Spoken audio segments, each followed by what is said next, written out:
জীবনের কোনো কাজই ছোট নয়, সমস্ত কাজকে আমাদের স্যালুট করা উচিত, কারণ প্রত্যেকটা কাজই প্রত্যেকটা লোকের জন্যই কার্যকরী। আমার মনে হয় যারাই যে কাজটাই করুক না কেন কোনোদিনও সেটাকে তুচ্ছ করে দেখাটা উচিত নয়।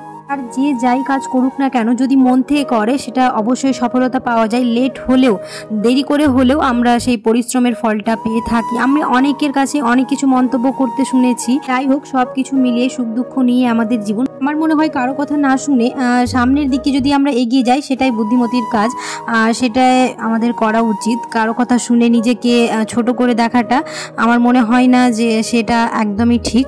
আসসালামু আলাইকুম, কেমন আছো তোমরা সবাই? আমার আরেকটা নতুন ব্লগে তোমাদের সবাইকে স্বাগত জানাই। আশা করছি তোমরা সবাই অনেক ভালো আছো। আলহামদুলিল্লাহ, আমরাও অনেক ভালো আছি। এগুলো কথা কেন বললাম সেটার পেছনে কোনো কারণ আছে। যাই হোক, আমি আর সেই সব কথা বলতে চাই না। আর ছাদের উপরে এই টমেটো গাছগুলো লাগানো হয়নি, কিন্তু অনেকগুলোই টমেটো ধরেছে, প্রায় অনেকগুলোই টমেটো পেড়ে নিলাম। আর এই কিছুদিন আগে, প্রায় 5-6 মাস আগে যে আম গাছটা লাগানো হয়েছিল, অনেকগুলো মুকুলও ধরেছিল, অনেকগুলো আমও হয়েছিল, কিন্তু সেই ঝরে ঝরে মাত্র 4টে টিকেছে। দেখি এই 4টে আবার কতদিন টিকে। আম গাছ, পেয়ারা গাছ, এগুলো সব একসাথেই লাগানো হয়েছিল। পেয়ারাও অনেক ধরছে, কিন্তু যত ধরছে তত আবার ঝরে পড়ে যাচ্ছে। টমেটো গাছগুলো লাগানো হয়নি, ওগুলো নিজে নিজেই হয়েছিল। অনেকগুলোই টমেটো বেশ খাওয়া হলো। এখন না টমেটো করতে সেরকম ভালো লাগছে না, কারণ আমের সময়টা না আমাদের বাড়িতে আম বেশি খাওয়া হয়, টমেটোটা আর এখন বেশি খাওয়া হয় না। তো ওই কেউ যদি নিয়ে যায় তাহলে নিয়ে যায় কাকিরা, বা আর কেউ চাইলে দিয়ে দিই। যাই হোক, কারো কথা শুনে বা কে কী বললো সেই দিকে না ভেবে যদি আমরা সামনের দিকে এগোই তাহলে আমার মনে হয় সেটাই সব থেকে বুদ্ধিমানের কাজ হয়। কারণ অনেকজন অনেক কিছু মন্তব্য করবে, সেগুলোকে যদি আমরা কান দিই তাহলে জীবনে কোনো দিনও সফল হতে পারবো না, এটা আমি মনে করি। কারণ আমি আগে ভাবতাম, কোনো কিছু করার আগে ভেবে নিতাম যে হয়তো পারবো না, বা লোকে কি ভাববে, পাড়া প্রতিবেশী কি ভাববে। তো এইগুলো ভাবনা থাকলে আমার মনে হয় কোনোদিনই ভালো থাকা যায় না। তাই ওইসব কথাকে ইগনোর করাই উচিত, আর যেটা মন চাইবে সেটাকে প্রাধান্য দেওয়া উচিত। গরমে একটুখানি আম পোড়া শরবত বলো, কাঁচা আমের শরবত বা এমনি শরবত তো খাওয়া হয়। আর পুদিনা এখন অনেক কাজে লাগছে, কিন্তু আমাদের ছাদে পুদিনার গাছ নেই, তাই পুদিনার গাছ লাগানো হলো। কারণ এখন সব কিছুতেই পুদিনা খাচ্ছি, কারণ খুবই ভালো লাগছে। পুদিনা দিলে না স্বাদটা খুব ভালো আসে মনে হয় শরবতের।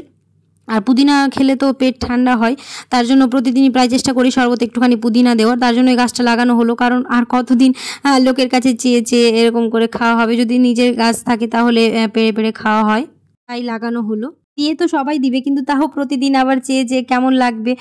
একদিন দুদিন ঠিক আছে, কিন্তু প্রতিদিন আবার কেমনই লাগবে চাইতে, তার জন্য লাগিয়ে দেওয়া হলো যে যখন ইচ্ছা হবে পেরে নিতে পারবো।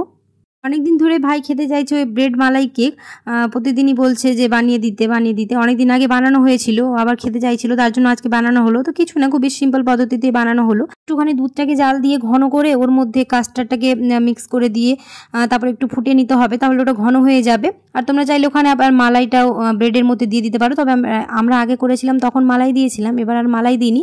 খুবই সিম্পল পদ্ধতিতে করেছি। আর দুধটা তারপর একটুখানি ঠান্ডা হয়ে আসলে ওই পাউরুটির মধ্যে দিয়ে দিলে আর কিছুক্ষণ ফ্রিজে রেখে দিতে হবে, কারণ ঠান্ডা ঠান্ডা খেতেই বেশি ভালো লাগবে।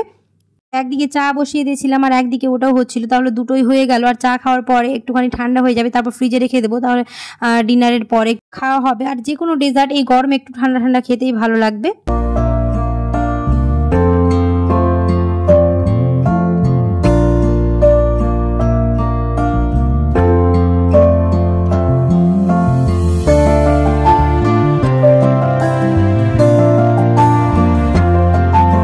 ব্রেড মালাই কেক বানানোর সময় মালাইটা তুলে রেখেছিলাম, কিন্তু আর সেরকমভাবে দিইনি।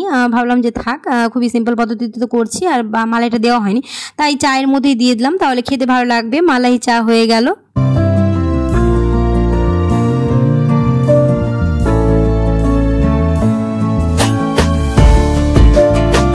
ভাই আর অপেক্ষা করতে পারলো না, ভেবেছিলাম ডিনারের পরেই খাবো, কিন্তু ও বললো যে না এখনই খাবে, কারণ ওর অনেক দিন ধরে নাকি ইচ্ছে করছিল, তাই ও বললো এখনই খাবে, তাই এখন খেয়ে নিচ্ছে। আর আমার আবার এরকম মিষ্টি জিনিস অত পছন্দ নয়, আর সেরকমভাবে আমার খেতে ইচ্ছেও হয় না।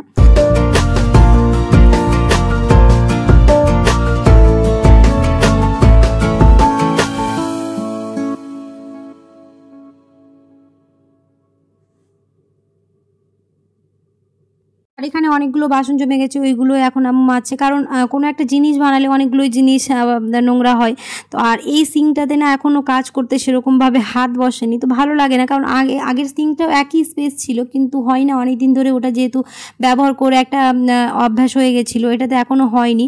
আর অনেকগুলো জিনিস থাকার জন্য মানে কেমনই হয় যে একটু একটু জিনিস হলে মেজে নিলে আলাদা হয়, কিন্তু এই যে অনেকগুলো জিনিস যখন একসাথে হয় তখন মাথাটা খারাপ হয়ে যায়, কারণ এই সিঙ্কে হাত বসতে এখনও সময় লাগবে। যেহেতু আমরা রান্নাঘরে সেরকমভাবে কাজ করি না, ওই টুকিটাকি যে চা বা একটুখানি স্ন্যাক্স এগুলো বানানো হয় তখনই বাসনপত্র হয়, কারণ মেন রান্না লাঞ্চ বলো বা কেউ আসলে ডিনার, রাতের ডিনার, এগুলো সব উপরেই বানানো হচ্ছে। ওই একটুখানি চা বা বিকেলের স্ন্যাক্স বলো ওইগুলোই রান্নাঘরে বানানো হচ্ছে। রান্নাঘরে এখনও পুরোপুরি কাজ করতে আমরা শুরু করিনি।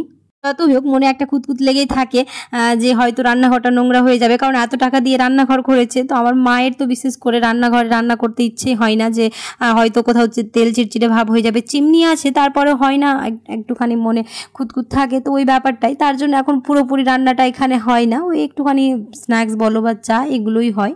যাই হোক আমি এখন বাসনগুলোকে গুছিয়ে নিচ্ছি, যেহেতু অনেকগুলো বাসন জমে গিয়েছিল, আর একটু একটু করে না গুছিয়ে নিলে, যেহেতু রান্নাঘরটা তো আর অত বড় নয় যে একদিকে আবার রেখে দেবো।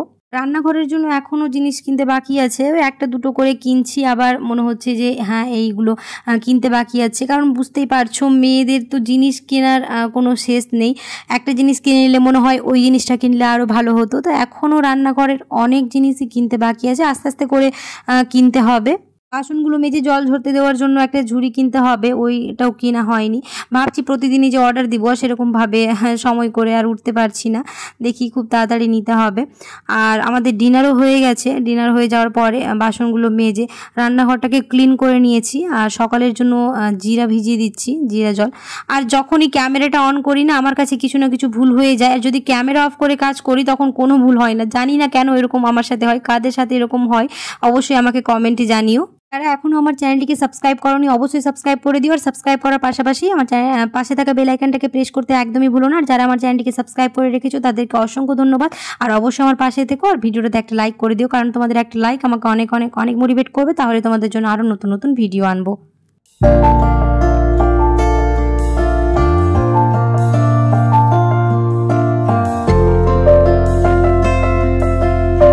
যাই হোক আজকের ভিডিওটি আর বেশি বড় করবো না, আশা করছি আজকের ভিডিও তোমাদের কাছে ভালো লেগেছে। যদি ভালো লেগে থাকে তাহলে অবশ্যই একটা লাইক করে দিও, আর কমেন্টে জানাতে ভুলো না কেমন হয়েছে। আর তোমরা যদি কিচেন ট্যুর দেখতে যাও তাহলে অবশ্যই আমাকে কমেন্টে জানিও, আমি একদিন তোমাদের পুরো কিচেনটা ঘুরে ঘুরে দেখিয়ে দিব। দেখা হবে পরের একটি ব্লগে। আল্লাহ হাফেজ।